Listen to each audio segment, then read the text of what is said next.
Chag Sameach to all of you. Mavdim L'Simcha.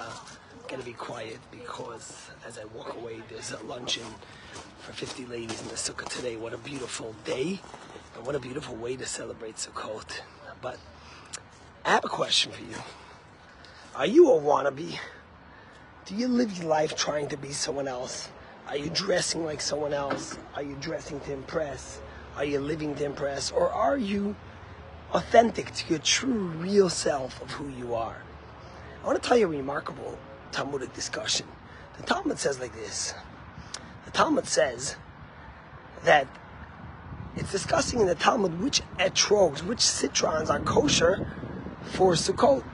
And the Talmud says that an esrog hakushit, which means an esrog from Ethiopia, is not kosher. So the Gemara asks a question. The Talmud says, what do you mean it's not kosher? Didn't we learn somewhere else that an esrog hakushit, an Ethiopian esrog, is kosher? So the Talmud answers like this.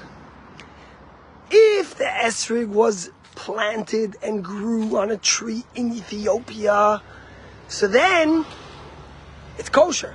But if it's an Ethiopian tree that was planted somewhere else out of Ethiopia, and yet it looks like an Ethiopian tree, it looks like Ethiopian etrog, then it's not kosher. What's going on here? What's the difference? Imagine you could be sitting in the same synagogue or in the same home, and you both have an Ethiopian etrog, which is a more darker color esrog, it's not as yellow, and one is kosher and one is not kosher. Why? What's the difference and what's the message here? And the rabbis tell us something profound. You see, if you're authentically an Ethiopian esrog, if the esrog is really Ethiopian, that's where it grew, and that's why it has the dark shade to it, then it's kosher. But if it's a wannabe, if it's really just trying to be like Ethiopian, but it's from somewhere else, then that's not kosher. And the message the rabbis are really saying to us as humans, especially around the holiday of Sukkot, is like this. You could be two types of people. You could be a wannabe, or you could be authentically real to who you are. If I try to live my whole life like my friend, then I'm not being really true to who I am. God gave me gifts. God gave me a soul. God gave me talents. And therefore, what I need is to be authentically true to myself, to my soul, to what God gave me.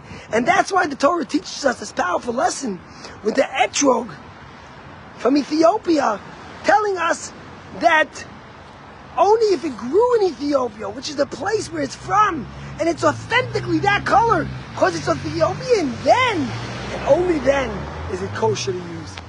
You see, the whole holiday of Sukkot is it about embracing every Jew.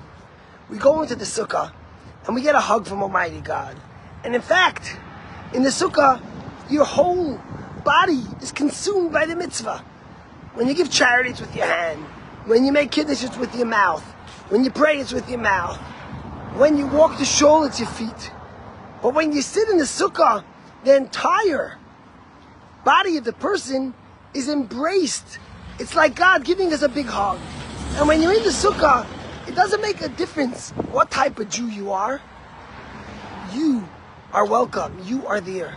And the sukkah is there to bring out our authenticity of who we are and what we represent. There's a famous story about the Baal Shem Tov, the master of the Chassidic movement, which is such a beautiful story about the holiday of Sukkot. Now one day, the Baal Shem Tov had a sukkah, and the sukkah was iffy. You know, a sukkah doesn't need to have 4 walls. It can have 2.5 walls, 2 and a bit. But it has to be sturdy enough that it won't fall down. And the Baal Shem Tov sukkah had the bare minimum of walls that you needed. And it had nails banged in from sides it was shaky. And there was a question if the sukkah was even kosher. And many of the rabbis felt that it wasn't kosher. Until the story goes that the angel Matat came down from heaven and said this sukkah is kosher. But the Rebbe in one of his talks says, why would the Baal Shem Tov, who was such a pious, Chassidic, spiritual, mystical person, eat in a sukkah that was only kosher and not lechatchila for the best, but at bare minimum? And the answer the Rebbe gives is so profound. He says the Baal Shem Tov wanted that every single Jew, no matter if he's bare minimum, no matter if he doesn't have all the beautiful shades, he doesn't maybe go to shul every day, he doesn't practice as much as he should, he doesn't come on Shabbos or the holidays, he might not keep kosher always, or wrap tefillin, or light Shabbos candles. He has 2 walls or 2.5 walls. He's shaky in his Judaism.